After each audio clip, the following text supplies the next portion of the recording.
Hello everyone, good morning.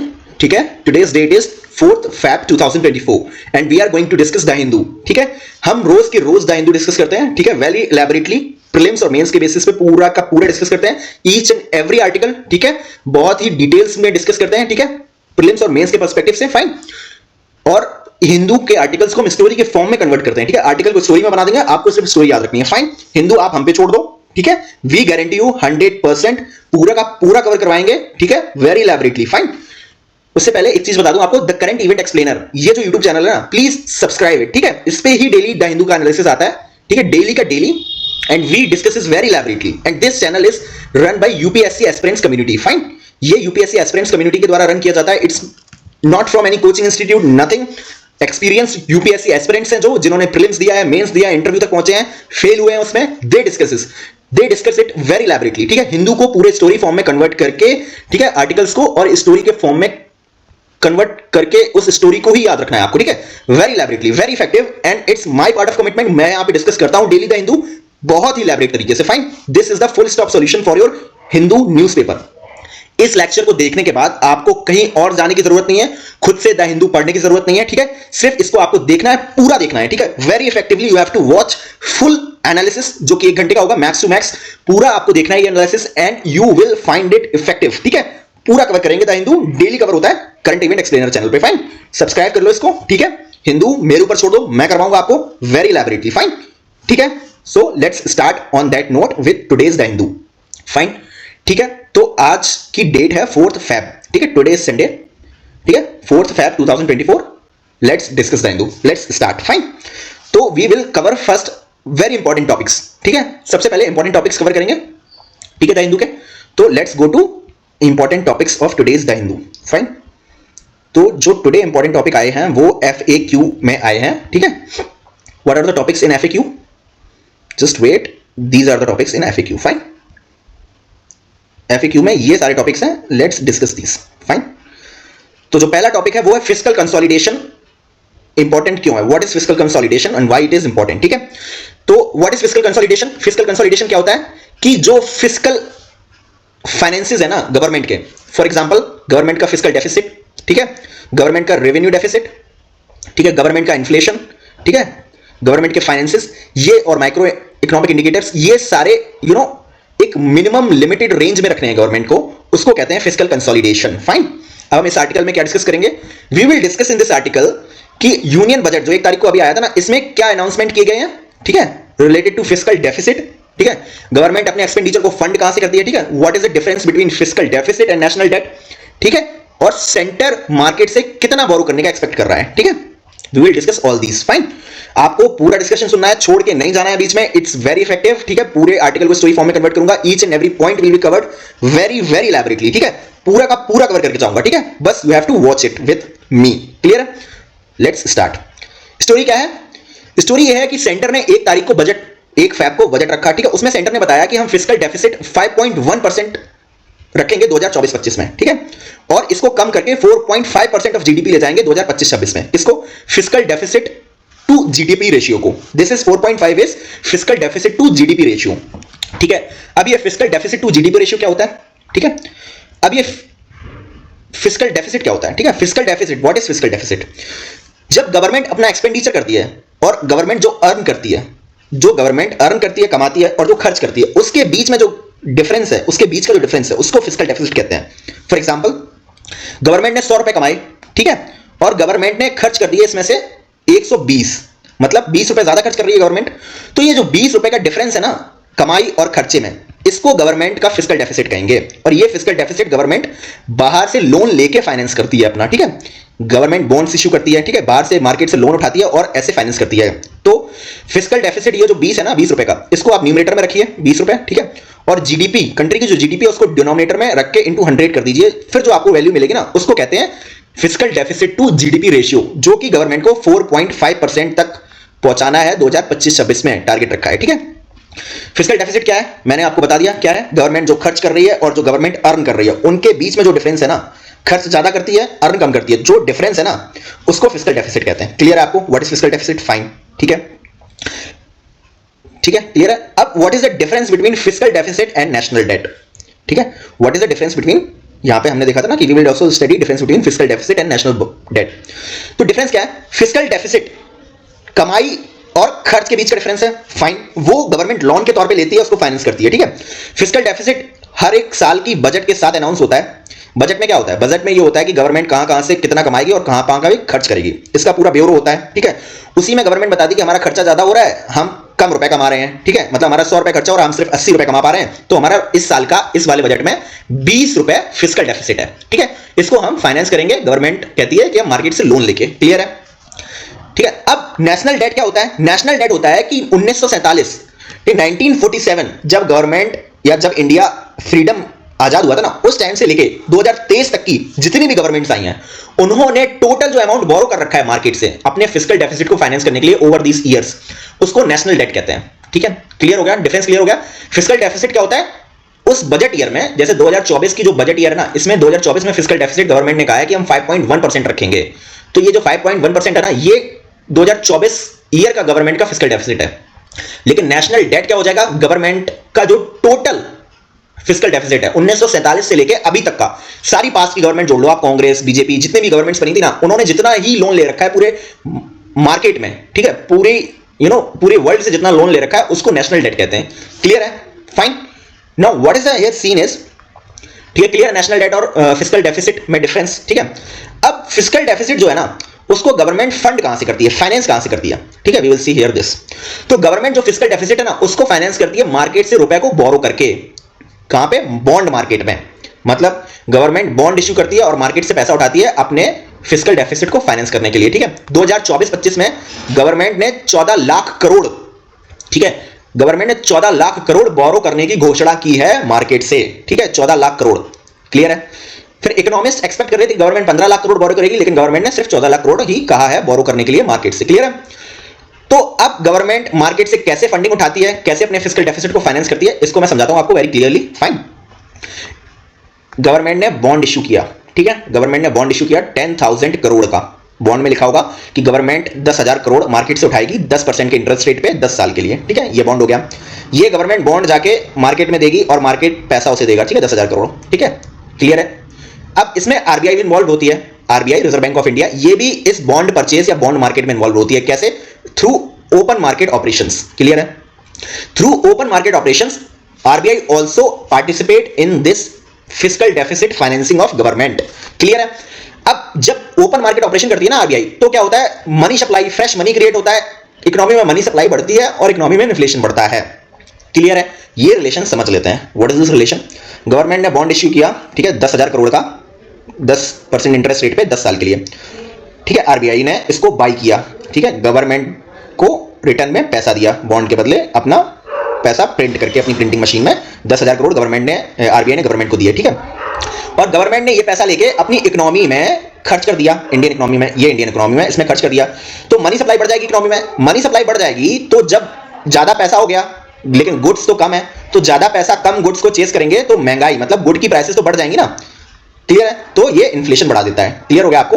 तो यहीं पे आप एक चीज समझिए कि जब फिस्कल डेफिसिट गवर्नमेंट का हाई होगा ना, मतलब 10,000 करोड़ से लेके 1 लाख करोड़ हो गया फिस्कल डेफिसिट गवर्नमेंट का, वेरी हाई, ठीक है। फिर गवर्नमेंट को 1 लाख करोड़ के बॉन्ड इश्यू करने पड़ेंगे, ठीक है। आरबीआई 1 लाख करोड़ के रुपी प्रिंट करेगी और गवर्नमेंट को देगी, और गवर्नमेंट ये 1 लाख करोड़ ले जाके इकोनॉमी में खर्च करेगी, तो मनी सप्लाई बहुत ज्यादा बढ़ जाएगी और इन्फ्लेशन बहुत ज्यादा बढ़ जाएगा। अगर यहीं पे गवर्नमेंट का फिस्कल डेफिसिट कम है, केवल 10,000 करोड़ है, तो आरबीआई केवल 10,000 करोड़ ही रुपए प्रिंट करके देगी बॉन्ड के बदले में गवर्नमेंट को, और गवर्नमेंट केवल 10,000 करोड़ ही पंप करेगी इकोनॉमी में, तो कम पैसा कम पंप हुआ in comparison to 1 lakh crore. तो इससे क्या होगा? मनी सप्लाई थोड़ा कम इंक्रीज होगी और इन्फ्लेशन थोड़ा कम बढ़ेगा, मतलब इन्फ्लेशन विल बी लेस। तो अगर गवर्नमेंट का फिस्कल डेफिसिट ज्यादा है तो इकोनॉमी में इन्फ्लेशन बढ़ेगा। रिलेशन समझ में आई? किसके थ्रू? आरबीआई के ओपन मार्केट ऑपरेशंस के थ्रू। अगर गवर्नमेंट का फिस्कल डेफिसिट कम है तो इन्फ्लेशन इकोनॉमी में कम होगा, क्योंकि कम रुपया के बॉन्ड इशू होंगे और कम मनी सप्लाई क्रिएट होगी इकोनॉमी में। फाइन, ये रिलेशन क्लियर है आपको यहां पे? ठीक है, आरबीआई कैसे पार्टिसिपेट करती है मार्केट में। अब जो गवर्नमेंट के पास प्रॉब्लम है ना, जो ये गवर्नमेंट बॉन्ड इशू करती है, तो गवर्नमेंट के पास प्रॉब्लम आती है कि मार्केट में इंटरेस्ट रेट कितना रखना है, मतलब अपने बॉन्ड पे इंटरेस्ट रेट कितना देना है जो उसको बॉन्ड बाई करेगा, ये प्रॉब्लम आती है गवर्नमेंट के पास।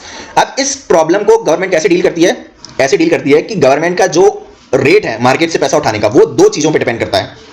लिसन इट वेरी केयरफुली, पूरा सुन के जाना, ठीक है, हिंदू एनालिसिस, कहीं और जाने की जरूरत नहीं पड़ेगी, this is the full stop solution of the Hindu discussion, ठीक है। तो गवर्नमेंट अपना मार्केट रेट डिटरमाइन करती है कैसे, वो दो चीजों पे डिपेंड करता है। पहली चीज क्या है, पहली है गवर्नमेंट फाइनेंसेस कैसे हैं, माइक्रो इकोनॉमिक इंडिकेटर्स कैसे हैं, ठीक है। गवर्नमेंट के फाइनेंसेस मतलब गवर्नमेंट क्रेडिबल है कि नहीं है, ठीक है, गवर्नमेंट की इकोनॉमी में इन्फ्लेशन कितना है, ठीक है, गवर्नमेंट का फिस्कल डेफिसिट कितना है, ठीक है, गवर्नमेंट का रेवेन्यू डेफिसिट कितना है, इन सारे फाइनेंसेस पे डिपेंड करता है। कैसे, फॉर एग्जांपल अभी आपने देखा श्रीलंका का केस, श्रीलंका के केस में क्या हुआ था कि श्रीलंका की गवर्नमेंट ने क्रेडिबिलिटी खो दी थी, इसलिए जो बाहर के जितने भी लोन देने वाले थे उन्होंने कहा था कि we will provide you loan but at a higher interest rate, क्योंकि हम आपकी गवर्नमेंट में भरोसा नहीं करते हैं, we don't trust your government कि आप मेरा पैसा वापस करेंगे, क्योंकि आप पहले ही डिफॉल्ट कर चुके हैं, हमने आपको जो पिछला लोन दिया था उस पर आप पहले ही डिफॉल्ट कर चुके हैं। तो गवर्नमेंट के फाइनेंसेस और इकोनॉमी के माइक्रो इकोनॉमिक इंडिकेटर्स पे डिपेंड करता है कि वो कितना मार्केट रेट में गवर्नमेंट बोरो कर पाएगी मार्केट से पैसा, ठीक है, पहला ये, ठीक है। दूसरा क्या है, दूसरा है मॉनिटरी पॉलिसी, उस कंट्री की मॉनिटरी पॉलिसी को भी डिपेंड करता है। हाउ, एक एग्जांपल आप समझिए, जब इकोनॉमिक प्रॉब्लम हुई थी कोविड के टाइम पे, तो कोविड के बाद सेंट्रल बैंक जो है ना, उन्होंने अपने इंटरेस्ट रेट बढ़ा दिए थे, ठीक है। पेंडेमिक के बाद गवर्नमेंट की जो सेंट्रल बैंक्स है ना, आरबीआई ने भी यही किया था, उन्होंने अपने रेट्स बढ़ा दिए थे, ठीक है। कौन से रेट्स, रेपो रेट, ठीक है, ये सब बढ़ा दिए थे। तो उससे क्या हुआ था, मार्केट से पैसा उठाने में महंगाई बढ़ गई थी, मतलब मार्केट से पैसा उठाना महंगा हो गया था, ठीक है, क्योंकि सेंट्रल बैंक ने अपने रेट बढ़ा दिए थे। तो जब मार्केट से पैसा उठाना महंगा हो गया है तो वो गवर्नमेंट के लिए भी महंगा हो जाएगा, ठीक है। तो गवर्नमेंट को भी मार्केट से पैसा उठाने के लिए हायर इंटरेस्ट रेट देना पड़ेगा, क्योंकि मार्केट में पैसा उठाना महंगा हो गया है। क्यों महंगा हो गया, क्योंकि सेंट्रल बैंक ने अपना रेपो रेट बढ़ा दिया है, अपना रेट बढ़ा दिया है, ठीक है, जिसको रेपो रेट कहते हैं, ठीक है। तो जब मार्केट से गवर्नमेंट पैसा उठाएगी ना, तो उसको भी ज्यादा ही इंटरेस्ट रेट पे उठाना पड़ेगा, ठीक है। तो इन दो चीजों पे डिपेंड करता है कि मार्केट कितने रेट पे मार्केट से पैसा उठाएगी, क्लियर है। अब जो नेक्स्ट चीज इस आर्टिकल में है वो है कि how does fiscal deficit matter, ये जो फिस्कल डेफिसिट है ये मैटर क्यों करता है। पहली चीज, ये इसलिए मैटर करता है कि ये डायरेक्टली लिंक्ड है आपकी इन्फ्लेशन से, कंट्री में इन्फ्लेशन है जो, वो मैंने लिंक आपको यहां समझाया था, ठीक है। मार्केट में बॉन्ड इश्यू करती है आरबीआई, मनी प्रिंट करती है उतने ही बॉन्ड का, और वो मनी सप्लाई को बढ़ाता है घटाता है। अगर ज्यादा है फिस्कल डेफिसिट तो ज्यादा मनी सप्लाई बढ़ जाएगी, इन्फ्लेशन ज्यादा हो जाएगा, और अगर फिस्कल डेफिसिट कम है गवर्नमेंट का तो कम मार्केट में पैसा उतारेगी गवर्नमेंट, ठीक है, और कम मनी सप्लाई होगी और इन्फ्लेशन भी कम होगा, क्लियर। इन्फ्लेशन और फिस्कल डेफिसिट का लिंक क्लियर है, बहुत इंपॉर्टेंट है, प्रीलिम्स में क्वेश्चन बनाएगा यहीं से, ठीक है, ध्यान रखना है आपको, ठीक है। जो दूसरा है, फिस्कल डेफिसिट क्यों मैटर करता है, दूसरा इसलिए मैटर करता है क्योंकि गवर्नमेंट अगर गवर्नमेंट का फिस्कल डेफिसिट कम है, लोअर है, तो गवर्नमेंट बॉन्ड की डिमांड मार्केट में ज्यादा होगी, क्योंकि गवर्नमेंट क्रेडिबल है, गवर्नमेंट में पिछला लोन इतना है ही नहीं, नया लोन जो लेगी ना उसको वो कम रेट पे ले पाएगी और उसकी बॉन्ड्स की डिमांड ज्यादा होगी मार्केट में, ठीक है, ठीक है। एक तो ये हो गया, ठीक है, इसलिए मैटर करता है, फाइन। और तीसरा क्यों मैटर करता है, तीसरा इसलिए मैटर करता है क्योंकि फिस्कल डेफिसिट अगर गवर्नमेंट का कम होगा तो बाहर की कंट्रीज से, यूएस, यूरोप से वो चीपर क्रेडिट्स पे लोन ले पाएगी गवर्नमेंट, क्लियर है। That's why our government is trying to reduce fiscal deficit from 5.1 to 4.5% of GDP, clear है, क्यों मैटर करता है, क्लियर है, ठीक है। अब कंडीशन क्या है, सेंटर ने कहा है कि हमारा जो टैक्स कलेक्शन है, मतलब जहां से हम पैसा कमा रहे हैं, वो 11% बढ़ेगा 2024-25 में, ठीक है। और जो हमारा खर्च है, जहां हम पैसा खर्च कर रहे हैं, कहां पे खर्च कर रहे हैं, फर्टिलाइजर सब्सिडी पे खर्च कर रहे हैं, ठीक है, वो कम होगा हमारा 2025 में, 24-25 में कितना हो जाएगा, पहले 1,88,000 था, अब वो 1,64,000 करोड़ हो जाएगा, मतलब 88 से 64 हो जाएगा, मतलब कम हुआ, ठीक है। और हमारी फूड सब्सिडी भी कम हो जाएगी, ठीक है, 2,12,000 करोड़ से 2,05,000 करोड़ हो जाएगी, मतलब कम हुई, ठीक है। तो गवर्नमेंट का कहना है कि हमारे जो कमाने का जरिया है वो बढ़ने वाला है 11% से, और जो हम खर्च करेंगे ना वो कम होने वाला है, कहां पे, फर्टिलाइजर सब्सिडी में और फूड सब्सिडी में। तो हमारा फिस्कल डेफिसिट ऑटोमेटिकली कम हो जाएगा, ठीक है, क्योंकि फिस्कल डेफिसिट क्या होता है, आप कितना खर्च कर रहे हो और आप कितना कमा रहे हो, जब आपकी कमाई बढ़ जाएगी और आपका खर्च कम हो जाएगा तो फिस्कल डेफिसिट ऑटोमेटिकली कम हो जाएगा। तो इसलिए गवर्नमेंट ने कहा है, इसलिए गवर्नमेंट ने टारगेट रखा है 5.1 का, और उसको 4.5 तक ले जाने के लिए सोचा है, क्योंकि वो ये देख रही है गवर्नमेंट कि हमारा टैक्स कलेक्शन बढ़ेगा और हम सब्सिडी में कम खर्चा करेंगे, इसलिए फिस्कल डेफिसिट कम होगा। स्टोरी क्लियर है, स्टोरी क्या है इसकी, बजट में 5.1 से 4.5 ले जाने की बात हुई है फिस्कल डेफिसिट को, कब तक, 2025-26 तक, क्लियर है। अब फिस्कल डेफिसिट और नेशनल डेट में क्या डिफरेंस है, क्लियर है। फिस्कल डेफिसिट और आरबीआई का लिंक क्या है, इन्फ्लेशन कैसे बढ़ता घटता है, क्लियर है। और फिस्कल डेफिसिट क्यों मैटर करता है, क्योंकि वो इन्फ्लेशन कंट्री में अफेक्ट कर सकता है, क्लियर है। और गवर्नमेंट क्या आगे देख रही है, ये देख रही है कि उसका टैक्स रेवेन्यू बढ़ने वाला है और वो एक्सपेंडिचर कम करने वाली है, तो इसलिए उसका फिस्कल डेफिसिट कम हो जाएगा, क्लियर है ये वाला आर्टिकल, फाइन, स्टोरी क्लियर है।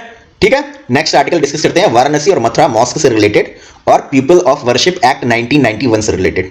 ठीक है, पूरा आर्टिकल सुन के जाना, पूरा एनालिसिस सुन के जाना, ऐसी स्टोरी बना दूंगा ना आपको याद रहेगा, आप भूल के जा ही नहीं सकते, हर एक इश्यू याद रहेगा आपको। ठीक है, तो सेकंड आर्टिकल का कॉन्टेक्स्ट क्या है कि जो वाराणसी में ज्ञानवापी का केस चल रहा है ना, और जो मथुरा में शाही ईदगाह मॉस्क का, अब ये मथुरा का केस क्या है मैं आपको समझा देता हूं।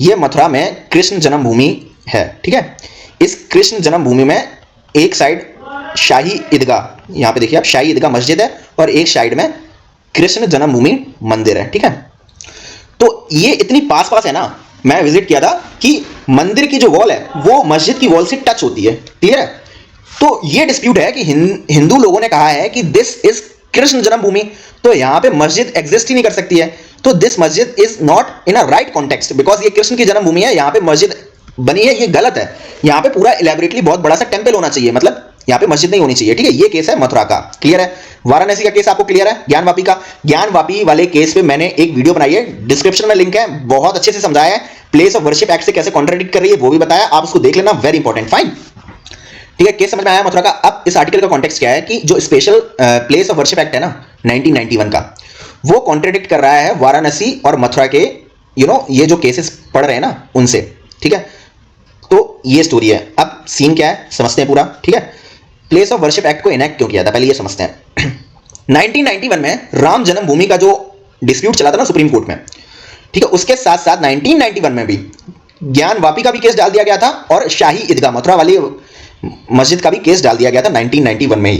तो इसको देखते 1991 में पीवी नरसिम्हा राव की गवर्नमेंट ने एक लॉ इनेक्ट कर दिया, प्लेस ऑफ वर्शिप एक्ट, जिसमें यह कहा गया कि ये जो 15 अगस्त 1947 के बाद जो प्लेस ऑफ वर्शिप का रिलीजियस कैरेक्टर है उसको चेंज नहीं किया जा सकता, और उसमें एक एक्सेप्शन डाल दिया कि राम जन्मभूमि का डिस्प्यूट एक एक्सेप्शन है, उसके अलावा आप नए डिस्प्यूट नहीं ला सकते। तो कोशिश की क्या थी, कोशिश ये थी कि ये ज्ञानवापी वाला और जो मथुरा वाला मस्जिद का केस है ना, इसको इस एक्ट के थ्रू कर्टेल कर दिया जाए। फाइन, ठीक है, क्लियर है, इसलिए इनेक्ट किया गया था। अब इस एक्ट के मेन फीचर्स क्या है। ठीक है, अब इस एक्ट का जो पहला मेन फीचर है वो ये है कि जो religious character place of worship का है वो सेम रहेगा जो वो 15 अगस्त 1947 को था। अब इसको थोड़ा डीपली समझो आप।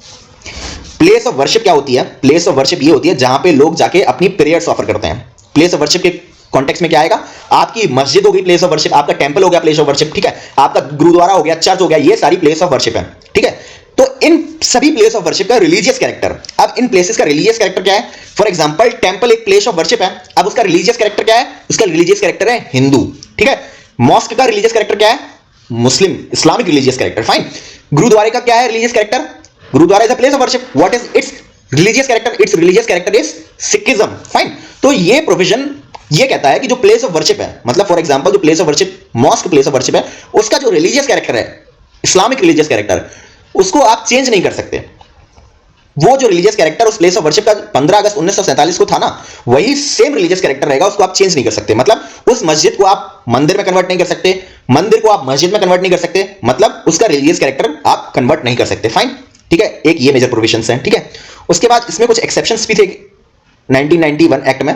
एक्सेप्शंस क्या थे, जो हिस्टोरिकल मॉन्यूमेंट्स हैं और जो आर्कियोलॉजिकल साइट्स हैं, ठीक है, हिस्टोरिकल मॉन्यूमेंट्स जैसे कि हमारे ताजमहल, हुमायूं टॉम्ब, इमाम बाड़ा ऑफ लखनऊ, ठीक है, ये सारे जो हिस्टोरिकल मॉन्यूमेंट्स हैं और जो एक्सकवेशन साइट्स हैं वो जो लिस्टेड है किसमें, ancient monuments and archaeological sites remains act 1958 में। जो ये हिस्टोरिकल मॉन्यूमेंट और आर्कियोलॉजिकल साइट्स इस वाले एक्ट में लिस्टेड है, वो इस act 1991 place of worship act में कवर्ड नहीं होती है। मतलब उन हिस्टोरिकल मॉन्यूमेंट्स को आप तोड़ो, ठीक है, उनको रेनोवेट करो, उनका रिलीजियस कैरेक्टर आपको जो डिटरमाइन करना है करो, उन पे ये अप्लाई नहीं होता एक्ट। ठीक है, एक ये एक्सेप्शन है। सेकंड एक्सेप्शन क्या है, सेकंड एक्सेप्शन ये है कि जो राम मंदिर का केस चल रहा है ना डिस्प्यूट का, ये एक्सेप्शन की लिस्ट में डाल दिया था कि इसका जो डिसीजन आएगा सुप्रीम कोर्ट देगा, वो भले ही रिलीजियस कैरेक्टर चेंज करे या रिलीजियस कैरेक्टर को रिटेन करे, वो डिसीजन एक्सेप्टेड होगा। वो इस आर्टिकल के इस एक्ट के एक्सेप्शंस में डाल दिया गया था, इसलिए उसको राम टेंपल में कन्वर्ट कर दिया सुप्रीम कोर्ट के जजमेंट ने और वहां पे राम टेंपल बन गया। ठीक है, क्लियर, ये एक्सेप्शन में डाल दिया था। अब ज्ञानवापी मॉस्क का क्या केस है, ठीक है, इसकी क्या टाइमलाइन है वो समझाता हूं आपको पहले। ठीक है, आपको प्रोविजंस क्लियर हो गए एक्ट के, ठीक है, क्यों इनेक्ट हुआ था ये क्लियर हो गया। अब ये कैसे कॉन्ट्राडिक्ट कर रहा है और कोर्ट ने क्या लॉजिक दिया है कि ये प्लेस ऑफ वर्शिप एक्ट से कॉन्ट्रडिक्ट नहीं कर रहे हैं ज्ञानवापी और मथुरा मस्जिद वाले केस, वो यहां पे मैं आपको समझाऊंगा, ठीक है। उससे पहले ज्ञानवापी जो मॉस्क वाले केस है उसकी टाइमलाइन समझ लेते हैं, ठीक है। तो टाइमलाइन ये है कि 2022 में वाराणसी डिस्ट्रिक्ट कोर्ट में हिंदू वुमेन्स ने एक पिटीशन फाइल की। उन्होंने कहा कि जो मस्जिद में हमारे हिंदू डीटीज की, मतलब जो गणेश जी की और हनुमान जी की तस्वीर या जो स्कल्पचर्स मिले हैं, उनको हमें राइट टू वर्शिप दिया जाए, ठीक है। राइट टू वर्शिप हमें दिया जाए, मतलब हम उनकी अपनी प्रेयर ऑफर कर सके, उनको वो हमें राइट दी जाए, ठीक है। 2022 में ये केस फाइल हुआ। ये केस फाइल क्यों हुआ? राइट टू वर्शिप का, क्योंकि religion, right to religion is a fundamental right और राइट टू वर्शिप उसके अंडर आती है, तो इसलिए हमें राइट टू वर्शिप प्रोवाइड करवानी चाहिए, क्योंकि वो हमारी फंडामेंटल राइट है। फाइन, क्लियर है? ये क्लियर हो गया आपको। फिर 1991 में, ये 2022 में पिटीशन डाली गई थी, और जो 1991 में पिटीशन डाली गई थी वो क्या थी? वो ये पिटीशन थी कि ये ज्ञानवापी मॉस्क जो है ना, ये मंदिर को तोड़ के बनाया गया है औरंगजेब के टाइम में, ठीक है। दो पिटीशन फाइल हुई थी, एक 1991 में और एक पिटीशन फाइल हुई थी तुम्हारी 2022 में। क्लियर है? ठीक है, क्लियर है? दो पिटीशन फाइल हुई थी। फाइन। फिर उसके बाद आर्कियोलॉजिकल सर्वे ऑफ इंडिया ने वहां पे एक्सकवेशन किया और उन्होंने अपनी रिपोर्ट दी, ठीक है। उन्होंने ये कह दिया कि हाँ, टेंपल को तोड़ के ही मस्जिद बनाई गई थी। इसके बेसिस पे कोर्ट ने अभी 2-3 दिन पहले हिंदू प्रेयर्स अलाउड कर दिए हैं कि आप मॉस्क में जाके अपनी प्रेयर्स को कर सकते हैं, ठीक है। क्लियर है?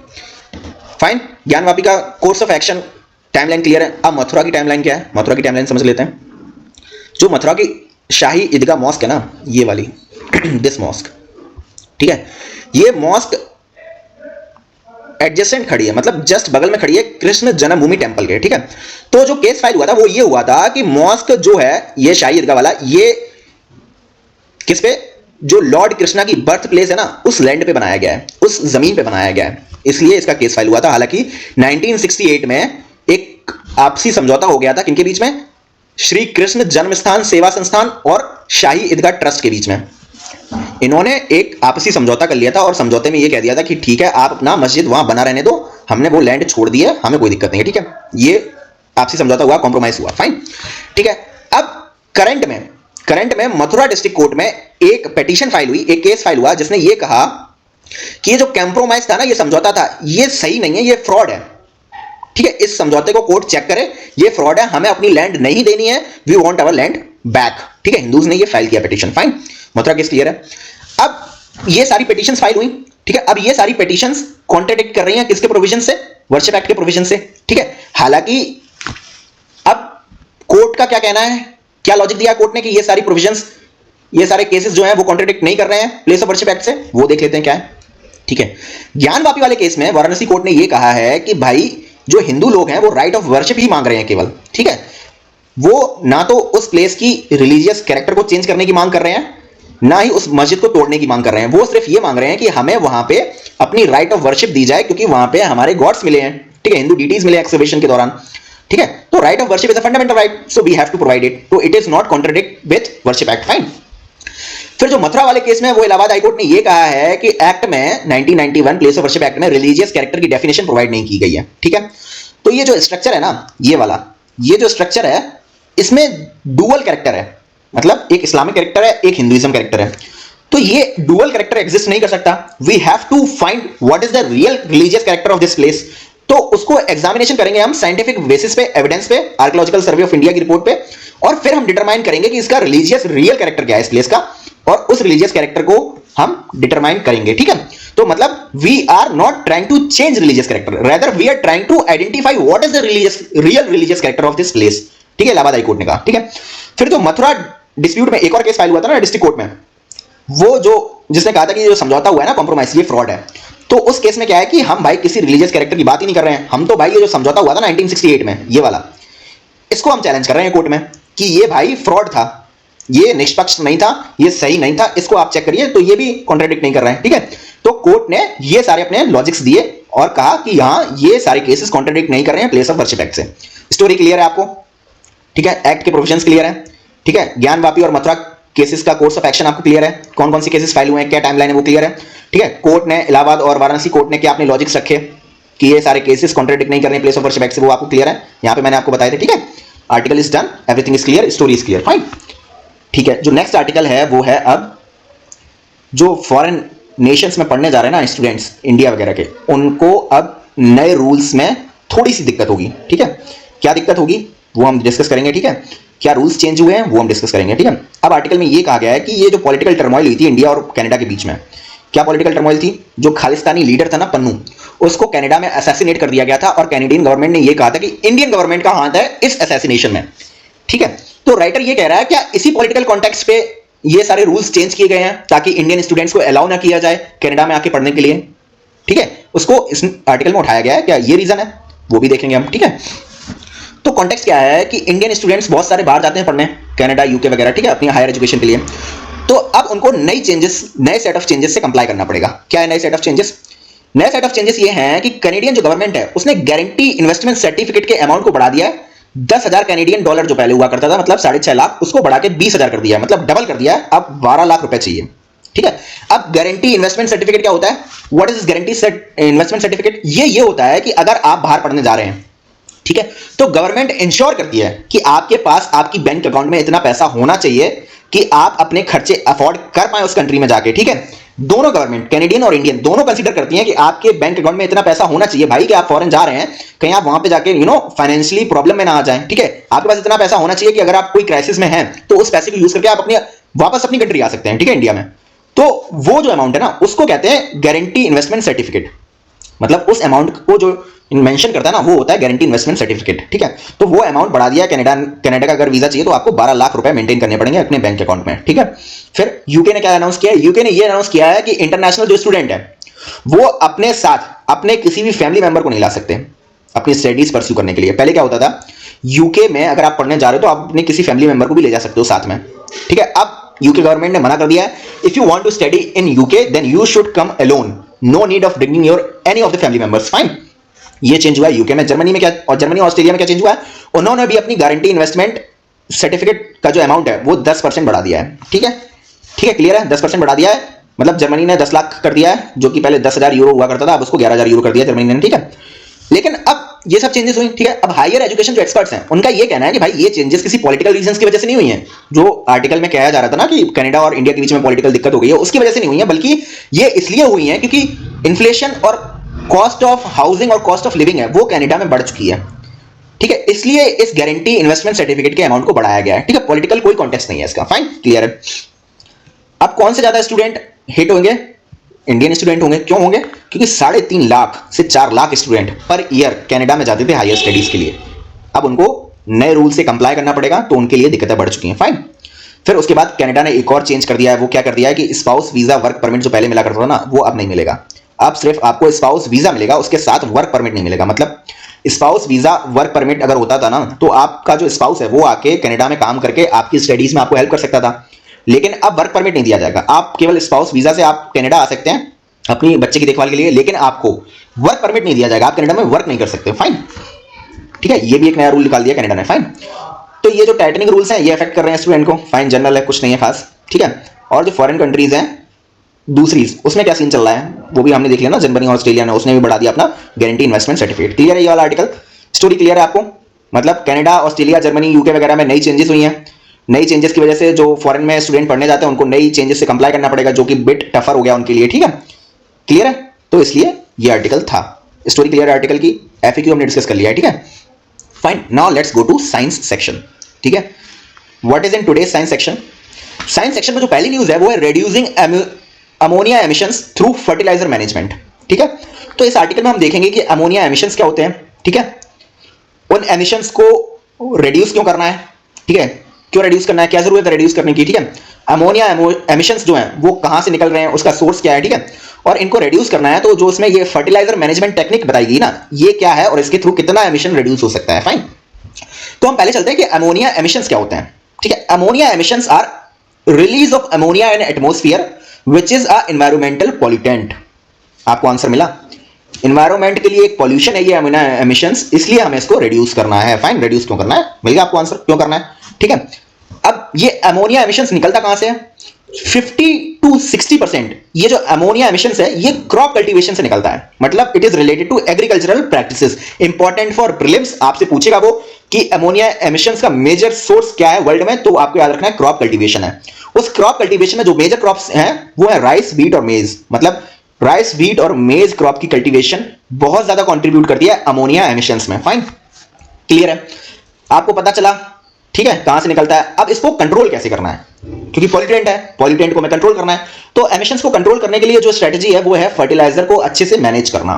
Now what is this fertiliser management technique. एक बात बता दूं, ये चाइना में स्टडी हुई है, उसके बेसिस पे हम ये पूरा आर्टिकल डिस्कस कर रहे हैं, ठीक है।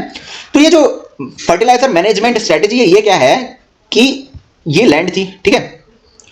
तो आप जब लैंड की सॉइल को टिल करते हैं ना, जब आप खेत को जोतते हैं ना, टिल मतलब जुताई करते हैं ना आप खेत की, तब आपको खेत में ही उस जुताई के दरमियान ही फर्टिलाइजर को डीप इन द सॉइल डालना है। मतलब fertiliser deep in the soil, deeper into the soil, ठीक है, यूजिंग टिलेज प्रैक्टिसेस। मतलब जब आप खेत को जोत रहे हैं ना, उसी टाइम आपको फर्टिलाइजर को सॉइल में डीप डालना है ताकि अमोनिया एमिशंस कम हो सकें। अभी जो प्रैक्टिस फॉलो होती है वो क्या होती है, ये लैंड है, इसके ऊपर ही फर्टिलाइजर को डाल देते हैं लोग, ठीक है, स्प्रे कर देते हैं फर्टिलाइजर को, ठीक है, हाथों से फेंक देते हैं, ठीक है, उसका छिड़काव कर देते हैं सॉइल के ऊपर ही। लेकिन जो मैनेजमेंट टेक्निक क्या कह रही है, मैनेजमेंट टेक्निक ये कह रही है कि आप सॉइल के ऊपर मत डालिए, उसको डीप इन द सॉइल डालिए, ठीक है। इससे क्या होगा, अमोनिया एमिशंस कम हो जाएंगे। कितना कम हो जाएंगे, अमोनिया एमिशंस 38% कम हो जाएंगे, ठीक है। अगर 100 अमोनिया एमिशंस हो रहे थे, 100 पार्ट्स अमोनिया के एमिशंस में जा रहे थे, तो 38% कम हो जाएगा। मतलब सिर्फ 62 ही पार्ट्स उसके बाद एटमॉस्फेयर में रिलीज होंगे, 38 नहीं होंगे, ठीक है। अगर आप ये प्रैक्टिस फॉलो कर लेते हैं, फर्टिलाइजर को डीप इन द सॉइल डालते हैं, फाइन। राइस में अगर आप ये करेंगे तो 47% रिडक्शन हो जाएगा अमोनिया का एमिशंस का, मेज में 27 और 26, ठीक है, मेज एंड व्हीट में रिस्पेक्टिवली, फाइन। आर्टिकल क्लियर है, स्टोरी क्लियर है, अमोनिया एमिशंस सोर्स क्लियर है उसका, ठीक है, कैसे कम करना है क्लियर है, फर्टिलाइजर मैनेजमेंट टेक्निक क्लियर है जिसमें डीप इन द सॉइल डालना है, ठीक है, क्लियर है वो आर्टिकल। चलिए next, let's go to next article. Please पूरा डिस्कशन देख के जाना, कुछ मत छोड़ना, इट्स वेरी इफेक्टिव। पूरा स्टोरी फॉर्म में कन्वर्ट करके दूंगा, आर्टिकल भूल ही नहीं सकते आप, fine. Full stop solution for your the Hindu. इसके बाद हिंदू पढ़ने की भी जरूरत नहीं पड़ेगी, आई गारंटी यू, कोई जरूरत नहीं पड़ेगी हिंदू पढ़ने की, फाइन। बस पूरा डिस्कशन देख के जाओ आप, फाइन।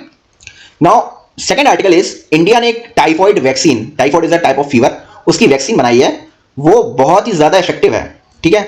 तो ये आर्टिकल इतना इंपॉर्टेंट नहीं है, इसमें डेटा दिया गया है, जो इंपॉर्टेंट वो है ये है सिर्फ। टाइफॉइड वैक्सीन जो चिल्ड्रन है 9 महीने से लेकर 2 साल के बीच में, उनमें 70% एफिशिएंसी दिखा रही है, और 79% एफिशिएंसी कहां दिखा रही है, जो बच्चे 2 साल से ऊपर हैं, ठीक है। टाइफॉइड वैक्सीन, ठीक है, क्लियर है, fine. Next article is, how many trees do we have. मतलब वर्ल्ड के स्तर पे हमारे पास कितने ट्री हैं, मतलब literally in this study they have counted कि पूरी दुनिया में कितने ट्रीज हैं। तो कितने ट्रीज हैं, they have found out that in whole planet 3 trillion trees हैं और 9 बिलियन ह्यूमन पॉपुलेशन है। तो एक पर्सन पे कितने ट्री बनेंगे, 400 ट्री पर ह्यूमन बन रहे हैं, ठीक है, फाइन। 3 ट्रिलियन ट्रीज हैं, फाइन। अब let's discuss forest distribution in this context. Article के कॉन्टेक्स्ट में जो हमें कॉन्सेप्ट याद रखना है, जो हमें चीजें याद रखनी है, उसको हम डिस्कस करते हैं यूपीएससी पॉइंट ऑफ व्यू से। वो ये है कि फॉरेस्ट डिस्ट्रीब्यूशन क्या है वर्ल्ड लेवल पे। वर्ल्ड लेवल पे डिस्ट्रीब्यूशन क्या है, ट्रॉपिकल जो फॉरेस्ट है वो 45% कवर करते हैं, ठीक है, बोरियल फॉरेस्ट 27, टेम्परेट 16 और सब ट्रॉपिकल 11, ठीक है। टेम्परेट, बोरियल, सब ट्रॉपिकल और ट्रॉपिकल, क्लियर है। ट्रॉपिकल फॉरेस्ट का डिस्ट्रीब्यूशन क्या है, ट्रॉपिकल फॉरेस्ट का distribution mostly in tropical belt. Tropical belt में कहां पे, साउथ अमेरिका में, ठीक है, अफ्रीका के कॉन्गो रीजन में, ठीक है, साउथ ईस्ट एशिया रीजन में, ठीक है। अफ्रीका साउथ अमेरिका में कहां पे, this Amazon rain forest major, ठीक है, अफ्रीका में कॉन्गो रिवर रेन फॉरेस्ट, ठीक है। साउथ ईस्ट एशिया में कहां पे है, साउथ ईस्ट एशिया में इंडोनेशिया में फॉरेस्ट है, लाओस में है, कंबोडिया में है, ठीक है, पापुआ न्यू गिनी में जो ये सारा फॉरेस्ट है ना, this is all tropical rain forest, ठीक है, जो कि 45% है पूरे वर्ल्ड फॉरेस्ट का, ठीक है। उसके बाद बोरियल, बोरियल कहां पे, this is in the, boreal is basically forest in the area where snowfall is very high. मतलब जहां पे जो most of the areas covered with snow रहते हैं ना, वहां पे जो फॉरेस्ट मिलता है वो होता है बोरियल। इसको ही टाइगा कहते हैं, Tyga forest, alpine forest, coniferous forest, fine, इसको ही कहते हैं। तो ये कहां पे, नॉर्दर्न पार्ट ऑफ कनाडा, ठीक है, साइबेरियन रीजन ऑफ रशिया, ठीक है, यहां पे this is all boreal forest. कितना है, 27% है, ठीक है। टेम्परेट फॉरेस्ट कहां पे, ट्रॉपिकल के ऊपर और बोरियल के नीचे, जो ये बीच में पार्ट बच रहा है ना, दिस इज होल्ड टेम्परेट। ये यूएसए का, ठीक है, यूरोपियन में this is hold temperate, and this is here in China, this is hold temperate. और सदर्न लैटिट्यूड में कहां मिल जाता है हमें temperate, south of Australia and in the south of south America, fine, यहां पे मिल जाता है टेम्परेट फॉरेस्ट, ठीक है। सब ट्रॉपिकल कहां मिलता है हमें, sub tropical we can find in India, ठीक है, we can find in India, we can find in Caribbean islands, fine, this is sub tropical. Clear है आपको, वर्ल्ड का फॉरेस्ट डिस्ट्रीब्यूशन क्लियर है। Let's go to India forest distribution. India में tropical rain forest कहां पे है, tropical rain forest में वो फॉरेस्ट होता है जिसमें 200 सेंटीमीटर से ज्यादा रेनफॉल चाहिए होती है, वो कहां पे है, we can find in western Ghats, क्योंकि वेस्टर्न घाट में बहुत ज्यादा रेनफॉल होती है। We can find in Meghalaya region, ठीक है, नॉर्थ ईस्ट रीजन में कहां पे, मेघालय, आसाम, मणिपुर में, क्योंकि यहां भी रेनफॉल 200 सेंटीमीटर से अबव होती है, ठीक है।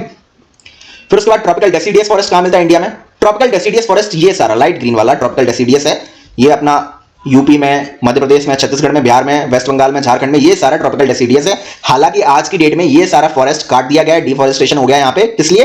एग्रीकल्चर के लिए, कल्टीवेशन के लिए। फाइन। अब माउंटेन फॉरेस्ट कहां मिलता है? इंडिया में माउंटेन्स कहां पे है? Himalayan region, simple. तो माउंटेन फॉरेस्ट हमें हिमालयन रीजन में मिलेगा, नॉर्थ ईस्ट में मिलेगा, अरुणाचल में, ठीक है, क्लियर है। उसके बाद मैंग्रोव फॉरेस्ट कहां मिलता है? Mangrove forest is related to coastal regions, तो मैंग्रोव फॉरेस्ट में डेल्टास में मिलेगा, कृष्णा गोदावरी डेल्टा उड़ीसा की कोस्ट में मिलेगा, और जो सुंदरवन डेल्टा। फाइन। और जो थॉर्न फॉरेस्ट है ना, इट इज रिलेटेड टू जहां पर रेनफॉल कम होती है। कहां पर रेनफॉल कम होती है इंडिया में? राजस्थान गुजरात रीजन, ठीक है, आपको पता है डेजर्ट है, तो यहां पे थॉर्न फॉरेस्ट मिलता है। और this part of Telangana, Karnataka and Maharashtra which is rain shadow reason of western Ghats, ये रेन शैडो रीजन है, यहां पे भी रेनफॉल कम होती है, यहां पे भी हमें थॉर्न फॉरेस्ट मिल जाता है। Fine, clear. You have seen the distribution of world as well as India forest distribution, ठीक है। अब आर्टिकल पे आ जाते हैं, ठीक है। आर्टिकल ये कह रहा है कि साउथ अमेरिका में जो रेन फॉरेस्ट है वो 20 से 25% है टोटल ट्रीज ऑन अर्थ, मतलब ये जो साउथ अमेरिका में जितने फॉरेस्ट है ना, इनके सारे ट्रीज जोड़ लो ना आप, तो ये 20 से 25% बना देते हैं वर्ल्ड का, ठीक है। उसके बाद टाइगा बोरियल, कनाडा, रशिया में, ठीक है, ये वाला पार्ट, इसमें बहुत सारी ट्रीज हैं, ठीक है, ठीक है, फाइन। ट्रीज हमको ऑक्सीजन प्रोवाइड करते हैं, ठीक है। ट्रीज के अलावा अदर सोर्सेज क्या है ऑक्सीजन के? ऑक्सीजन हमें ग्रासलैंड से भी मिलते हैं, आपको पता है कि अर्थ पे काफी सारे ग्रासलैंड्स भी हैं, कौन कौन से? सवाना ग्रासलैंड्स इन अफ्रीका, ठीक है, डाउन्स प्रेरीज ऑफ अमेरिका, ठीक है, ये सारे ग्रासलैंड्स भी हमें ऑक्सीजन प्रोवाइड करवाते हैं, मतलब ये ग्रास भी ऑक्सीजन प्रोड्यूस करती हैं। फाइन। उसके बाद मरीन जो लाइफ है, साइनोबैक्टीरिया, ब्लू ग्रीन आल्गे, ये भी जब फोटोसिंथेसिस करते हैं तो ये भी ऑक्सीजन रिलीज करते हैं, ठीक है। Other source of oxygen clear है आपको। फिर ट्री एक इंपॉर्टेंट काम और करता है, वो क्या करता है? जो कार्बन डाइऑक्साइड ना एटमॉस्फेयर की, उसको एब्जॉर्ब करके अपने अंदर स्टोर कर लेता है। फाइन, क्लियर है, ठीक है। अब इंडिया का फॉरेस्ट के ऊपर बताया है कि इंडिया में 28 ट्रीज पर पर्सन बन रहे हैं, ठीक है। इंडिया के फॉरेस्ट जो मेजर है वो ईस्टर्न घाट, वेस्टर्न घाट, नॉर्थ ईस्ट और अंडमान में है, ठीक है। उसके बाद अरुणाचल प्रदेश 80% एरिया, अरुणाचल प्रदेश का 80% एरिया जो है ना वो फॉरेस्ट से कवर है, और राजस्थान का सिर्फ 10% कवर है, मतलब कितना वेरिएशन है ना, ठीक है। और इंडियन जो फॉरेस्ट पॉलिसी है उसका गोल है कि 1/3 एरिया मतलब 1/3 एरिया जो इंडिया का है वो फॉरेस्ट के अंडर कवर लाना है, ठीक है। फिर इंडियन फॉरेस्ट रिपोर्ट जो है 2021, उसमें बताया गया है कि कर्नाटका, आंध्र प्रदेश और तमिलनाडु स्टेट ने इंप्रूवमेंट किया अपने फॉरेस्ट कवर में, ठीक है। इंडियन फॉरेस्ट रिपोर्ट जो है वो हर 2 साल में रिलीज होती है, मिनिस्ट्री ऑफ एनवायरमेंट रिलीज करती है। पिछली वाली 2021 में रिलीज हुई थी, जो आने वाली है वो 2023 या 24 में रिलीज होगी, आपको वो पढ़ के जाना है, very important for your prelims as well as your mains, ठीक है। इस पे आप you keep your eye on this, जब भी नई रिपोर्ट आए स्टडी इट। फाइन, ठीक है, हमने साइंस सेक्शन भी कवर कर लिया है, ठीक है। Now let's go to a very interesting news, मतलब इतनी ज्यादा interesting news, you will be very excited to hear it, ठीक है। Let's go to one of the exciting news. What is this exciting news? This is the news in frame. इसको generally कोई भी discuss नहीं करवाता, किसी भी channel पे नहीं मिलेगा, किसी भी एनालिसिस में नहीं मिलेगा, हम करवाते हैं, because we know, we belong to UPSC aspirants community ना, वी नो, ठीक है, क्या चीज इंपॉर्टेंट है, कहां से हिंदू क्वेश्चन उठा सकता है। फाइन। तो इस न्यूज में इंटरेस्टिंग क्या है, ये आप देख रहे हैं ना, झुंड, ठीक है, ये सारी बर्ड्स हैं, ये सारी झुंड बना के बहुत ही अच्छे पैटर्न्स बनाती हैं जो कि स्पेक्टिकुलर होते हैं, ठीक है, very nice to watch it. अभी एक वीडियो प्ले होगा, उसमें आप देखिएगा कि ये झुंड कितने अच्छे पैटर्न्स बनाते हैं when they move in the sky just like a cloud, ठीक है। वीडियो प्ले होना जा रहा है, ठीक है, देखिएगा उसको। फाइन, आपने वीडियो देख ली, क्लियर है, देखा आपने कितने very nice this flocks of birds roaming in the sky. Fine. तो ये कौन सी बर्ड के हैं? ये स्टारलिंग बर्ड के मर्मरेशंस हैं। ये जो झुंड है ना, ये जो झुंड में ये ट्रैवल करती है ना बर्ड, इनको मर्मरेशंस कहते हैं। क्या कहते हैं? मर्मरेशंस। ये कौन सी बर्ड के हैं? स्टारलिंग बर्ड कैसी दिखती है? This is the starling bird, ठीक है। This is dark blue bird, starling bird with a red eye, this is the starling bird. इसी की ये सारे झुंड हैं, ये ग्रुप्स में ट्रैवल करती हैं, ठीक है, ऐसा मर्मरेशन बनाती हैं। फाइन। तो साइंटिस्ट ने क्या किया है? साइंटिस्ट ने इसी मर्मरेशन को स्टडी किया है और उन्होंने एक स्वार्मिंग रोबोट्स बना दिए, मतलब स्टारलिंग मर्मरेशंस को उन्होंने ऑब्जर्व करके एक साइंटिफिक इन्वेंशन कर दिया, वो है अपना स्वार्मिंग रोबोट्स। अब what is this swarming robots? Swarming robots are nothing but these robots approach and coordinate with multiple robots and act like a system.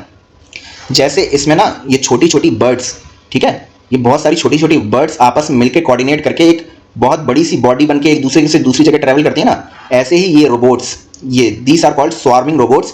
ये छोटे छोटे रोबोट्स आपस में मिलके आपस में कोऑर्डिनेट करके, हजारों की संख्या में ये कोऑर्डिनेट करके पूरा एक सिस्टम के तौर पे वर्क करते हैं और हेल्प करते हैं, ठीक है। आपने देखा कि एक नेचर के इवेंट को ऑब्जर्व करके साइंटिस्ट ने स्वार्मिंग रोबोट्स बना दिए, ठीक है, वेरी इंटरेस्टिंग ना, ठीक है। News in frame, see this pattern, very nice ना, ठीक है। तो this was the interesting news जहां कोई कवर नहीं करता। फाइन।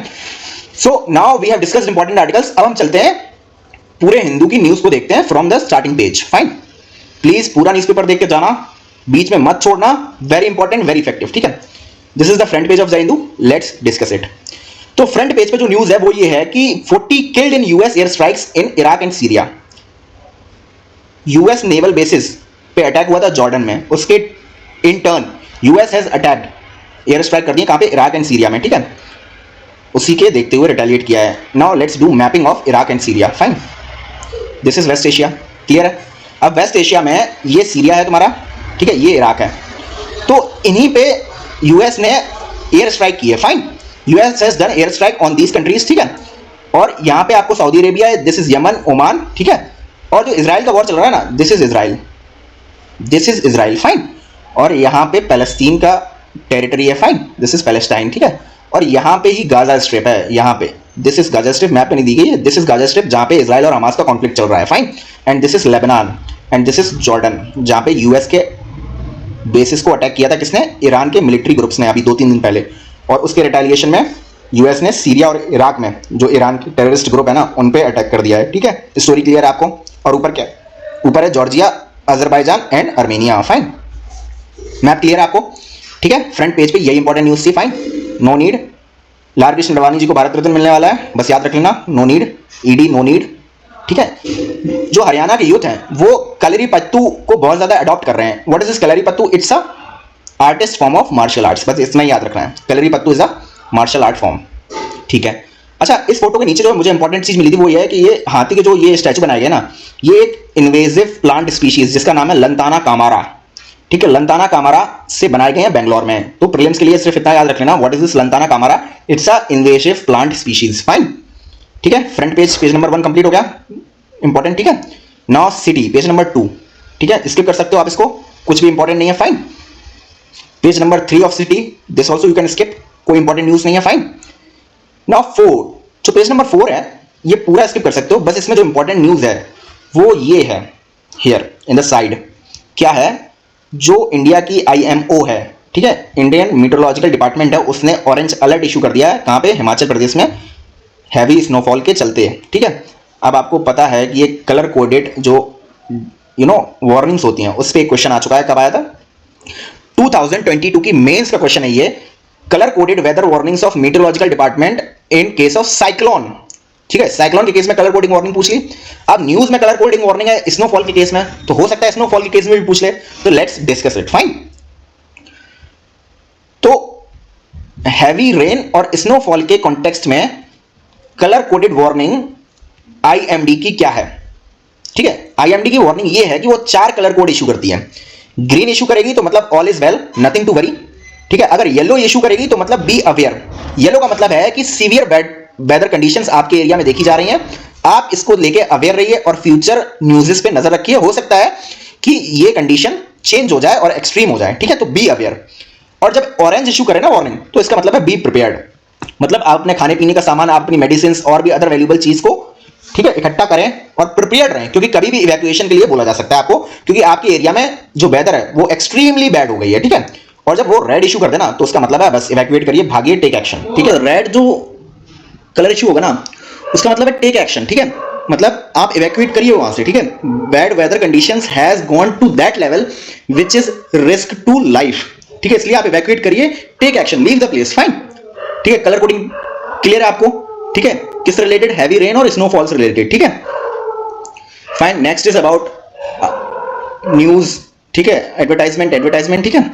उसके बाद जो एक न्यूज पेज नंबर 7 पे है ना, it is about Commonwealth chief justice, जो कॉन्फ्रेंस हुई है ना एक, ठीक है, वो कॉन्फ्रेंस क्या हुई है, in that conference our chief justice, ठीक है, चीफ जस्टिस ने एक चीफ जस्टिस है ना, उन्होंने एक स्टेटमेंट दिया।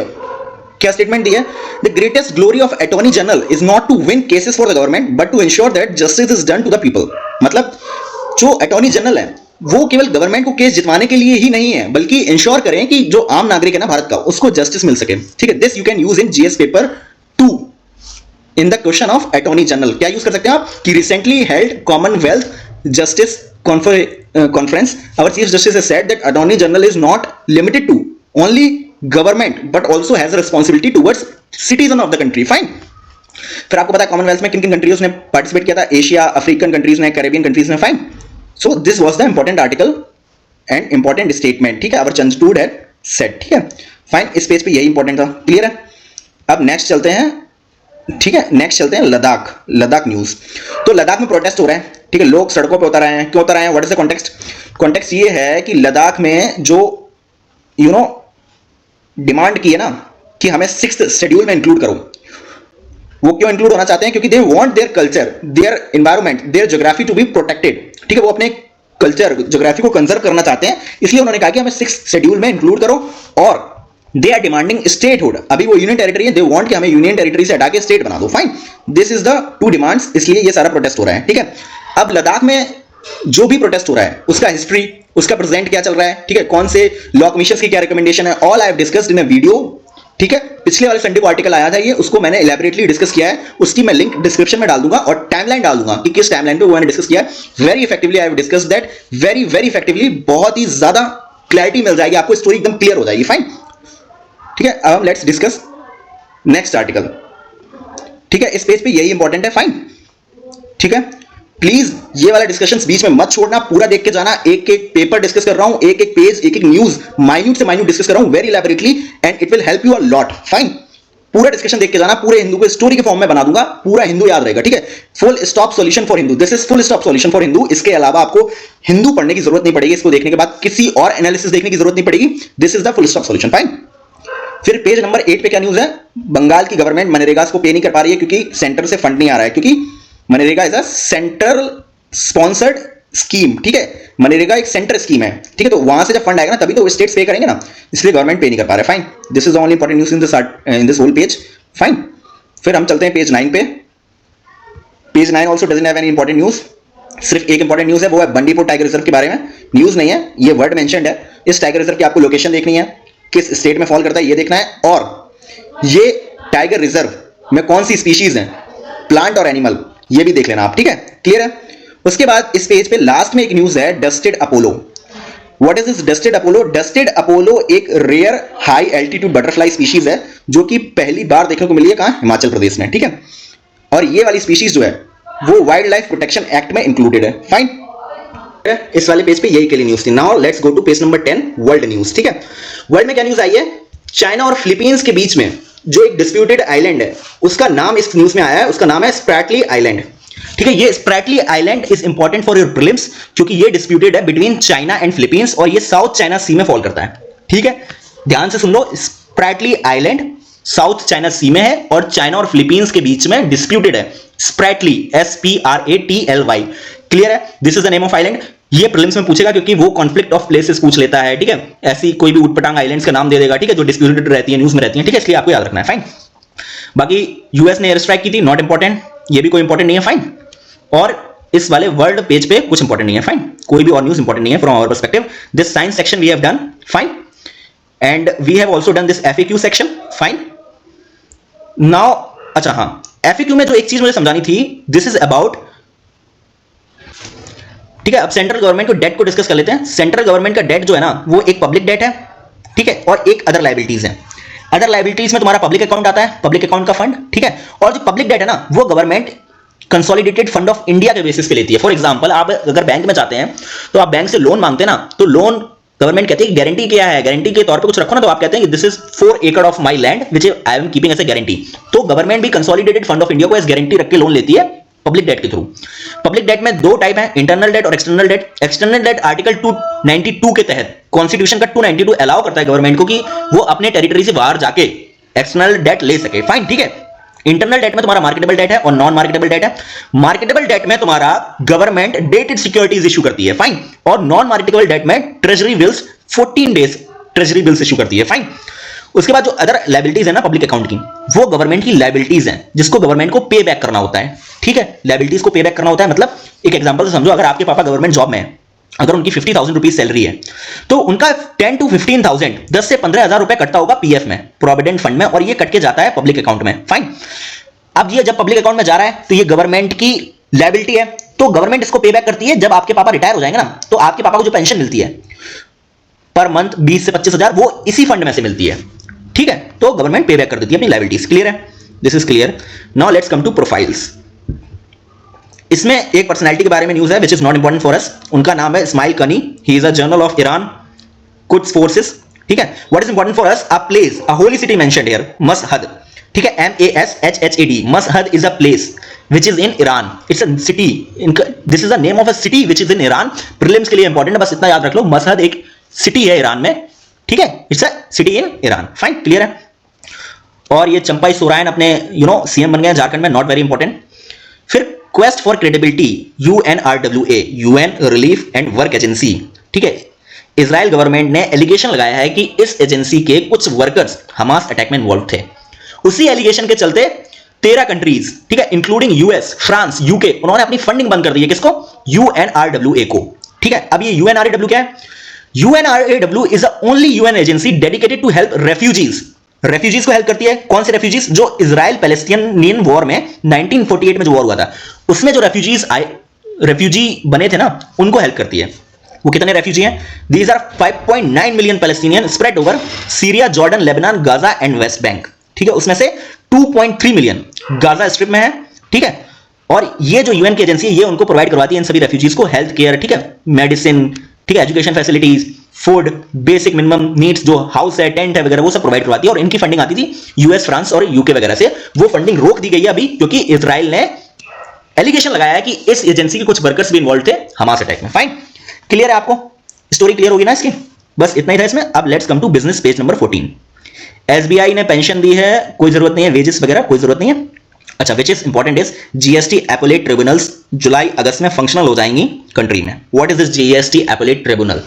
पहले अगर जीएसटी लॉ से रिलेटेड कोई भी केस है ना, वो जाएगा जीएसटी ट्रिब्यूनल के पास. ठीक है. वहां पे सुनवाई होगी. अगर उसके डिसीजन से आप सहमत नहीं है तो you can appeal in high court and supreme court. Fine. अब जीएसटी एपेलेट ट्रिब्यूनल के बनने के बाद अगर आप जीएसटी ट्रिब्यूनल के डिसीजन से खुश नहीं है, you want to appeal, then you will appeal in GST appellate tribunal. ना कि आप हाई कोर्ट और सुप्रीम कोर्ट में करेंगे appeal. You will appeal to GST appellate tribunal.